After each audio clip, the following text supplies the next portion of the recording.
There was a time when our Earth was considered to be the center of the universe. Aristotle had said so, the Hebrew Bible said so, and a long string of Catholic popes confirmed it. So it was true. The Creator had placed mankind at the hub of the cosmos, and that was that. Until Copernicus. In the early 1500s, a Polish cleric named Nikolai Copernic noted the apparent contradictions between the conventional wisdom and the observed motions of the planets. When he set the sun at the center, all the planets moved regularly in circles. Thus, in 1543, when Copernicus published his findings, our Earth was irreversibly demoted from the center of everything to simply the third rock from the sun. Astronomers now assure us that Earth is a mere speck that orbits an obscure star near the outer edge of a swirling cluster of billions of stars, the Milky Way galaxy, which in turn is an undistinguished one of billions of such galaxies in the known universe. The very first verse of the first book of the Bible declares, "In the beginning God created the heavens and the earth." The writer of Genesis must have profound faith conviction that God is the author of creation. As witnessed by the scriptures, creation begins when God said, "Let there be," and God was pleased. The Creator brought creation into existence not for God's own caprice, nor was God compelled by anyone. Rather, God created the whole creation simply out of overflowing grace and self-giving love. To affirm this pertains to the character of God, the love and goodness of God. In Psalms 24, verse 1, "The earth is the Lord's and the fullness thereof, the world and those who dwell therein." Since the world was formless and void before God created the heavens and the earth, it thus follows that no living being has ever existed before God started the act of creating. For God alone is the source and beginning of creation. The biblical affirmation that God is the absolute source of everything simply means that all we can see in the face of the earth comes from and belongs to God alone. This also serves as a reminder for everyone in our present time that no one has the right to claim absolute ownership of anything in God's creation. The anthropocentric worldview of Christianity separated not only Creator God and her creation, but also separated humans and the rest of God's creation.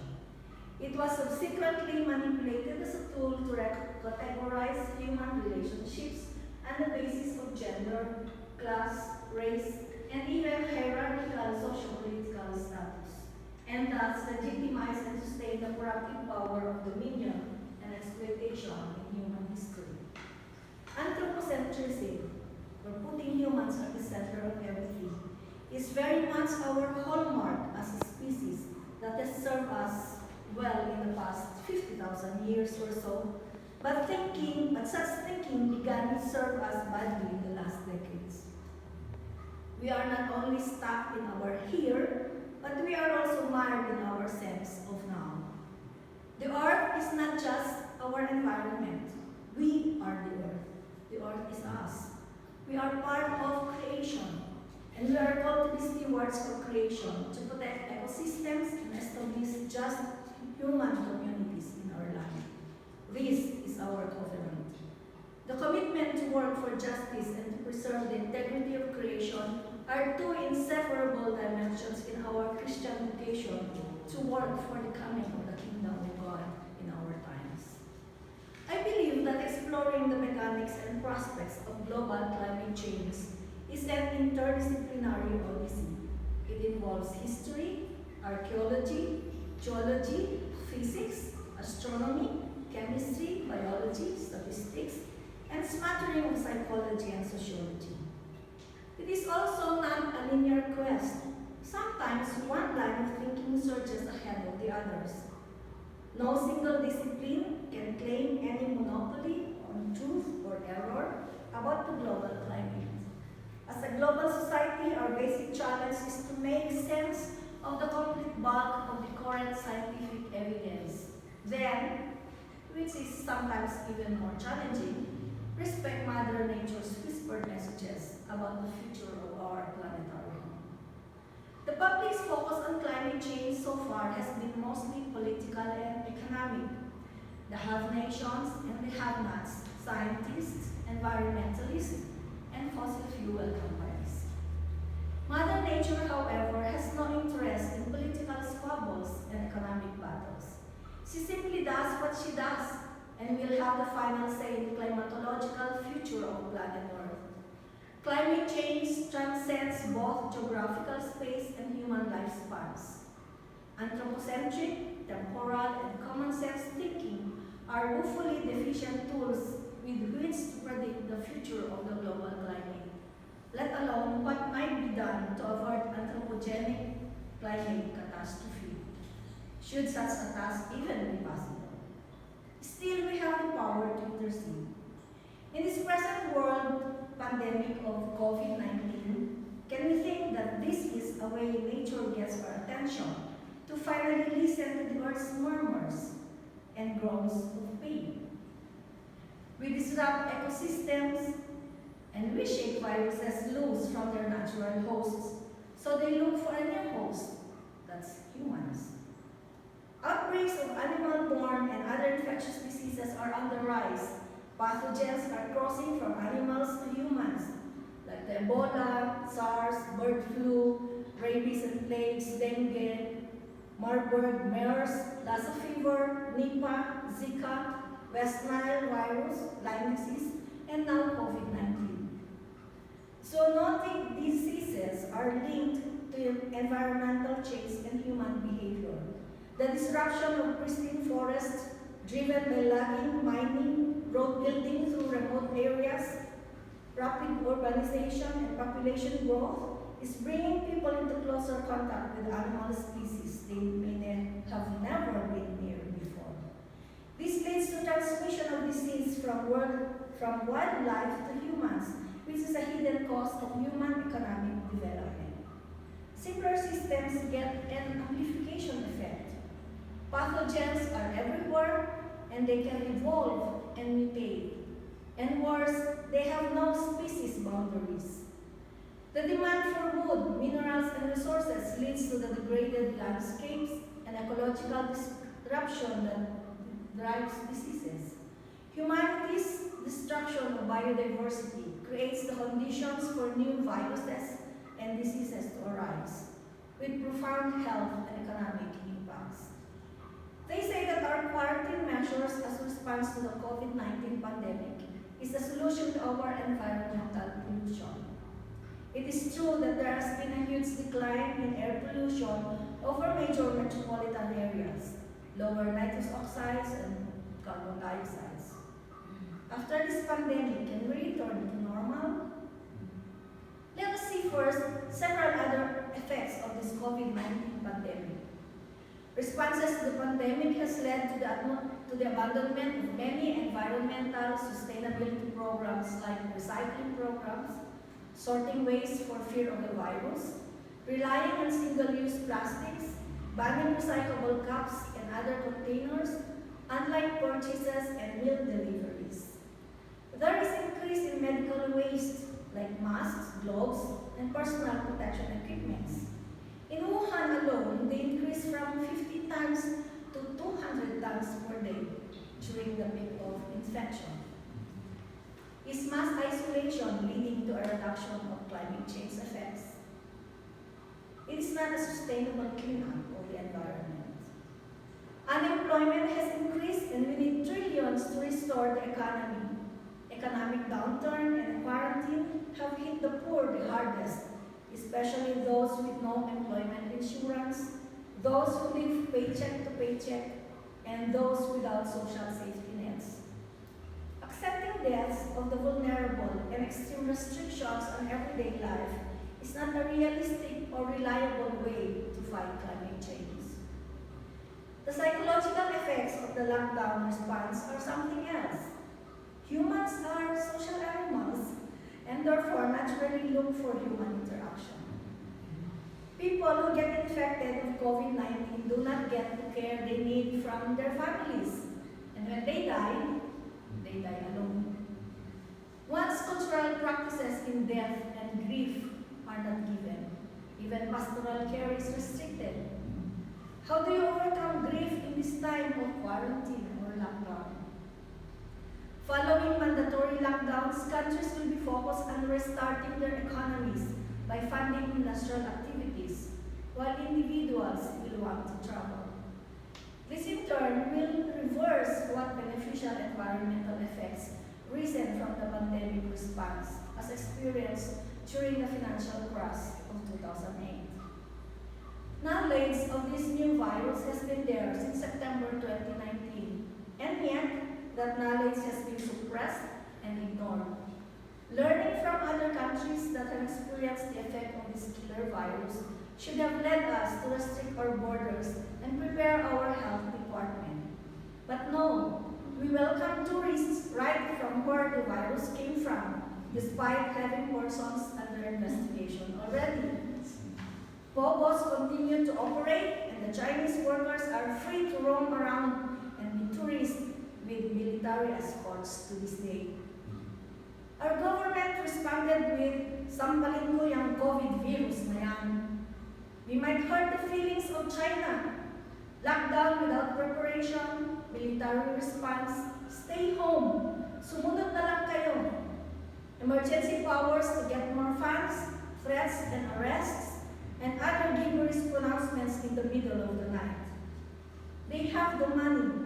There are no valid reports. Now the money is gone. Now they call for volunteer frontliners in the health sector and even have the gall to ask them to sign a waiver that the government will not take responsibility if they get infected. Unlike Nehemiah in our reading, who stopped the oppression of the poor, who saw injustice done to the people and sought ways to resolve it. Our reality is the powerful takes away from the poor what rightfully belongs to them. They exact more from people and require them to blindly follow orders, but tolerate the rich who evade their duties and even violate the set laws. A father walks 5 kilometers to bring home his 32-day-old son who died of infection acquired from the hospital. A father walks from Cavite to Novaliches, bringing only 500 to his family as he has been terminated from work. A mentally challenged young lad sitting in front of their gate was arrested by the PNP for violating the stay-home order. People are maligned as they push themselves to look for ways to feed their families amidst this quarantine. The poor are bashed for not having savings and preparation for emergencies like this present lockdown. The design of God for the whole creation from the scriptures is for everyone to have a just and rightful share of the wealth of the earth so that everyone will continue to live. Unfortunately, it's never followed and observed by human beings who are supposed to manifest the love and concern for others, having been created in God's image, whose very life is God's own breath of life. Human beings failed miserably as stewards. Through indifference and neglect, or through deliberate, inconsiderate, and greedy decisions, they distorted the plan and purpose of God. They defaced and destroyed the earth to enhance personal profits at the expense of God's good and beautiful creation. The more powerful individuals, class and groups of people have denied the rights of the great majority of people who happen to be weak and powerless to enjoy the things that God has provided. The dominant patterns of production and consumption are causing environmental devastation, depletion of resources, and a massive extinction of species. It is indeed ironic that the Philippines, being one of the world's most climatically vulnerable countries, is engaged in energy supply expansion, mainly using fuel of a highly environmentally unfriendly kind. This country is in the direct line of 5 of the worst disasters associated with global warming or climate change. A new discipline called called planetary health focuses on the increasingly visible connections between the well-being of humans, other living things, and entire ecosystems.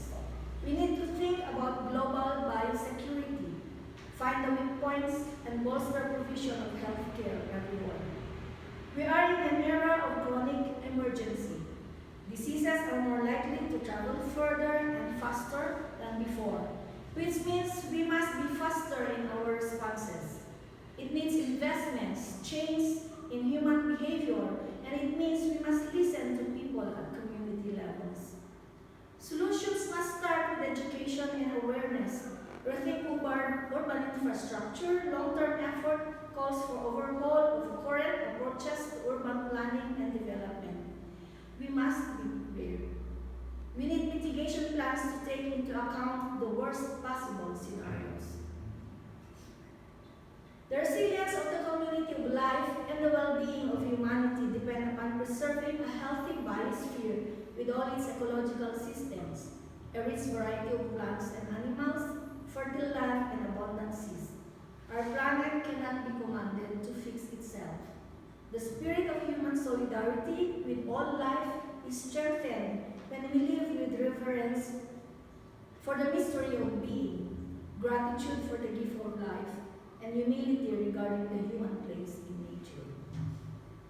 Isaiah 32:15-20 is a vision of how an ecologically restored community would look like. The wilderness becomes a fertile field, and the fertile field is considered a forest. And it will hail when the city comes down. How blessed you will be, you who sow beside the waters, who let out freely the ox and the donkey. Note, however, the preconditions: the coming of the Spirit, the existence of justice and righteousness, which will result to shalom. The Spirit, who is the creative agent, is also seen in Scripture as one who renews and restores, empowering us to act with decisiveness and resolve. The establishment of justice is inseparable to the issue of integrity of creation.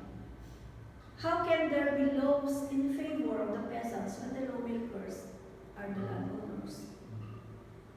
Isaiah 65, verses 21-22 says, "They shall also plant vineyards and eat their fruit. They shall not plant in another year." Environmental action also means collective action, because some of the big ravagers of the environment find support in structures, systems, and laws of society.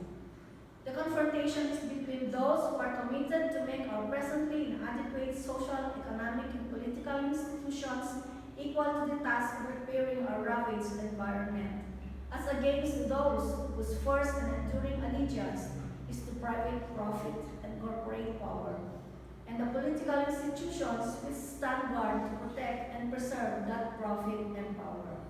Soon, we will find ourselves stranded in space on a dead spaceship Earth with no place to go and no way to get there. Development is good, but development must be sustainable. The UN Brundtland Commission report defines sustainable development as development that meets the needs of the present without compromising the ability of future generations to meet their own needs. And for it to be sustainable, environment, our resource base, must be cared for. Without it, development will be short-lived and superficial. God's creation is active and dynamic. The law of nature is designed to direct its movement and dynamism.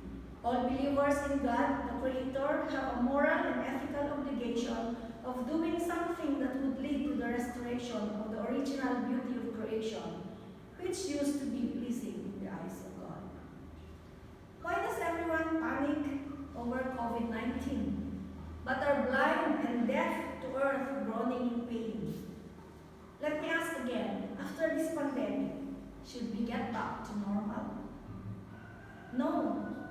That normal has been bad for all of God's creation. We must push for a new day, a new creation, a sustainable, just, and equitable world for all. Our vision should be a nation of people who are responsible responsible in maintaining the balance of nature and who uphold the integrity and sacredness of God's creation as a necessary element in humankind's survival and enjoyment of abundant life. When they who are in need cry out, it is not an option to respond. It is an obligation. Some people are fighting over the promised social amelioration program that has eventually been selectively given. We see farmers donating their produce and some households receiving from their local governments relief goods and cash. And we long to have a taste of it as well. After all, we are all quarantined together. Sana all na lang ang ating masabi. It is our role as a church to translate our faith into action. A better world is possible. We can reimagine a world where justice exists.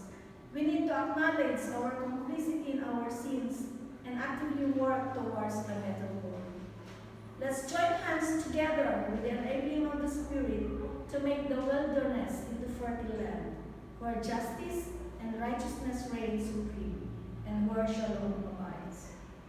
And as written in Isaiah 32 verse 18, "Then will my people live in a peaceful habitation, and in secure dwellings, and in undisturbed resting."